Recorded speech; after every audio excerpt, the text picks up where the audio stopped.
Welcome to the Popish Plot. I'm Nate. I'm Jessica. And I'm Mike. And today, we're here to talk about the letters of St. Ignatius of Antioch. Yes, another book that didn't make it to the Bible, but some people thought maybe it should have. I mean, really, it would be 7 books, because it's the 7 letters, or the 7 epistles, or the letter/epistle to the Ephesians, the Magnesians, the Trallians, the Romans, the Philadelpians, the Smyrnaeans, and Polycarp. So, 6 letters to various local churches, and 1 to the great Bishop Polycarp, who was Bishop of Smyrna. But what are you going to do? I mean, here's the official to everyone. Yeah. Hey, Polycarp. Yeah.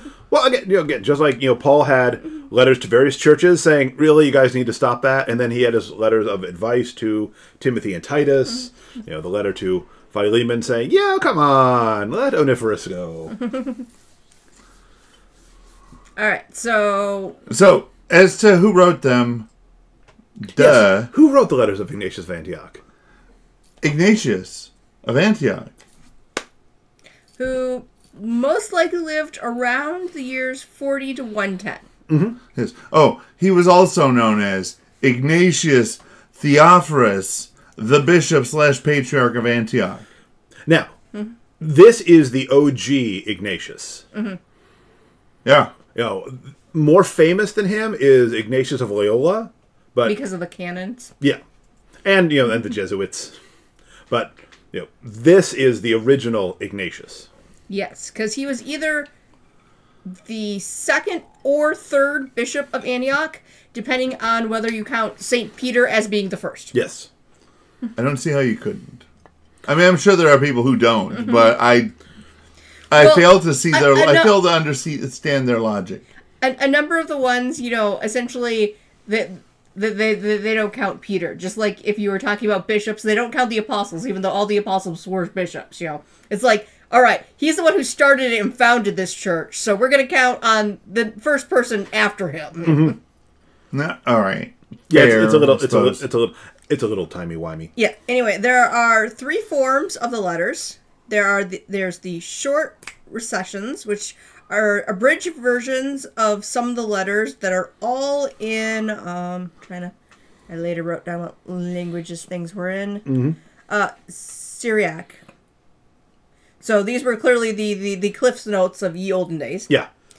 There is the recensions were in Syriac. Yes, the short forms. Yeah. I was just saying, because the originals couldn't have been there. Sure, because there was no Syriac. But we're talking about the 3 versions, starting with the short recensions. Yes. Gotcha. Yep. There's the long version, which is thought to have been expanded versions of the letters from the 4th century. So that was, instead of having the Cliff Notes, that was the one where you got all the sidebars letting you know what they actually, thought and stuff. Yes, this is the study version, if you will. It's got the footnotes and all the things, all the commentaries and references. But the middle ones were known from at least the time of Eusebius and are generally considered to be authentic. Like there's random here and there a historian or a theologian who's like, I'm not sure it's actually from St. Ignatius, but the vast majority are like, this is probably from him, or he said this and they wrote it down for him, level things. Yeah. So what we've got the regulars,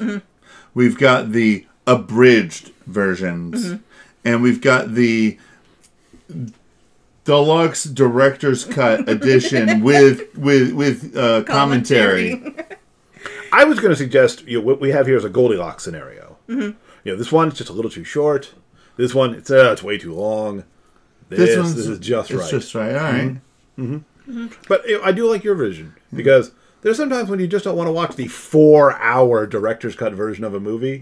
You just want to watch the original 2.5-hour cut. And sometimes you just need the nuts and bolts.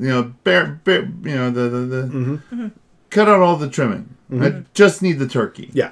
Yes. So, given that most everyone agrees that he actually wrote this. We also know roughly when they were written, because it happened shortly before his martyrdom, which most people put between the years 16 and 110. There is a range of dates. We know who he was martyred under, and we think it's during the middle of his reign, but you can get dates that are like in the 90s to like the 140s and the most extreme ones. Yeah. And we know the letters to the Rome was written on August 24th. He didn't say what year, but he said what date it was. That's very important. But they're all written in the reign of the Emperor Trajan about this time. Yeah. Was this the one where, like, the person was writing them as they were on their way to their martyrdom? Correct. Yes. Oh, okay. So there's an ongoing persecution, and because Ignatius is a pretty big leader of the Christians, they decide they're going to not just do. We're going to make an example. Yeah, they're not going to do him locally. They're going to bring him to the imperial capital. You're very possibly in the Flavian amphitheater, which existed by that point. Ooh. We know it as the Colosseum. I don't know. I like the other name better. I'm not disputing that. I'm just saying, if I say Flavian amphitheater, people are like, oh, okay, whatever. I mean, it sounds like the type of place you'd go to see like a concert or something, because usually amphitheaters are in our day. It but sounds like it was it was an entertainment spot. We very rarely flood our domes and then stage naval battles in them, because that's our cultural poverty. Instead, we just have the Eagles again. That, and we usually put all of the locker rooms on the same level as the floor. So if you were to flood the floor to have naval battles, all of the locker rooms get flooded. If the Romans overcame these difficulties, I'm confident we could too. Probably. It's just that we don't build to flood our arenas. Again, our cultural poverty. And because they didn't write down things. Because everyone knows that if you want concrete that can withstand the ocean, you have to start with salt water. Why would you write that down? Who's going to not know this? Everyone knows that. Challenge accepted. So, as Ignatius was processing from Antioch to Rome, which back in the day was a very long, treacherous journey. I mean, he had time to write. If it was Paul, he'd be shipwrecked 2-3 times on the way, even though he largely is thought to have taken a land trip. Yeah. Oh, my favorite part of the shipwreck is like, oh yeah, this poisonous snake hanging off my arm, I'll be fine. But anyway, so the letters are about his upcoming martyrdom, as well as suffering for Christ, because, well, he spent a lot of time talking about how excited he was to be a martyr. and as with all good saintly writers, writing against false teachings and heresies, especially the Judaizers and the docetists, which was a Gnostic belief at the time that Christ did not have a real human body. He only looked like he did. That's right. So therefore, your suffering would be pointless if Jesus was actually just a hologram. Only they don't have the words for hologram. The docetists were the original, we're all living in a matrix. Kind of people. Also, in relationship to being against the heresies, he spoke a lot about the importance of the Eucharist and about unity around the bishop. For example, I, as your bishop, say, do not try rescuing me from this, and you have to listen to my authority, because I am your bishop. Up until the moment I'm dead, at which point I will no longer be your bishop, and Bob will be. But rescuing me would be an act of disobedience. Don't disobey your bishop. I can't wait to be ground up.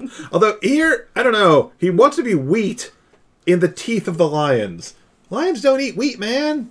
Listen, he mixed some metaphors, and in fact, we'll get to that later. But other great things in Ignatius is he talks very much about the 3 offices. You have the 3 stages of ordination: priest, deacon, bishop. So this is at a very early point when these are very clearly established. I believe you mean deacon, priest, bishop. Yes. Yeah. Yes. I mean, that's the order, but that doesn't mean that's how he talks about it. Yeah. Well, if he talks about them in a different order, he's wrong. Yeah. From lowest to highest, deacon, priest, and then bishop is the fullness of holy orders. So now, of course, the question becomes, why is it that people thought this should have been in the Bible?